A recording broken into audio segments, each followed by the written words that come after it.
دو زن تاجیکی در استانبول با گمان مشغول شدن با عملهای فحش بازداشت شده بودند بعد تاجیکستان استرداد شدند. هفته گذشته در یک رید پلیس شهر استانبول گروه زنها از کشورهای آسیای مرکزی را با گمان مشغول شدن به فاحشگی بازداشت کردند که دو زن تاجیک در میان آنها بود. مقامات تاجیک میگویند با این دو زن که یکی 24 و دیگری 26 سال دارد پس از رسیدن به تاجیکستان صحبت کردند. یکی از این زنها که با دلیل اخلاقی از او آکه نام میبریم روزی 24 سپتامبر در صحبت به رادیو آزادی گفت که او و دوگانه هایش با آن گروه زنهای دیگر آسیای مرکزی یکجا بازداشت نشدند. او گفت ساعت 11 شب 17 سپتامبر او و دوگانه‌اش در خیابان بازداشت شدند. این زن دلیل اخراجش را نداشتن سند و بدوباش غیر قانونی عنوان کرد، ولی گفت هیچگاه با تنفروشی مشغول نبود.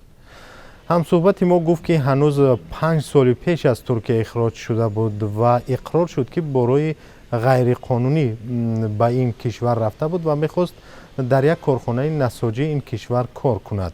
همراهش به گفته او 2 ماه پیش آمده بود و 1 ماه دیگر برای درست کردن سندهایش در ترکیه فرصت داشت. بازداشت و اخراجش با گمان بیراهگردی را این زن تهمت و آوازه نادرست میداند. اما مقامات تاجیک میگویند که مقامات ترکیه هنگام اخراج زنها گفتند که آنها گویا به تنفروشی در این کشور ثبت شده بودند. یک منبع در وزارت کارهای داخلی گفت با این دو زن صحبت شد ولی معلوم شد که آنها در یگان جا در ترکیه رسما کار نمی کنند. این هم صحبت ما گفت آنها نیز شهر دادن نتوانستند که در ترکیه چی کار میکردند. پس از صحبت آنها ثبت نام شده رها شدند. گفت هم صحبت ما شهروندان تاجیکستان بدون ویزا امکان سفر به ترکیه را دارند. ترکیه در برابر روسیه و قزاقستان یکی از کشورهای مهاجرپذیر برای شهروندان تاجیکستان است.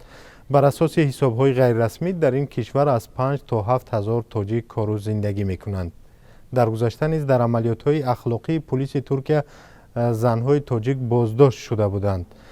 سال گذشته وزارت امور داخلی تاجیکستان خبر داده بود که یک زن 27 ساله را از سفر به استانبول پست گردانیده است.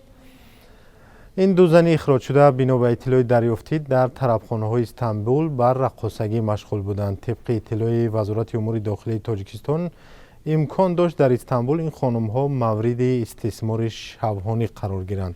وزارت گفت که اخیراً یک زن 47 ساله تاجیک برای به تنفروشی جلب کردن دو زن تاجیک در ترکیه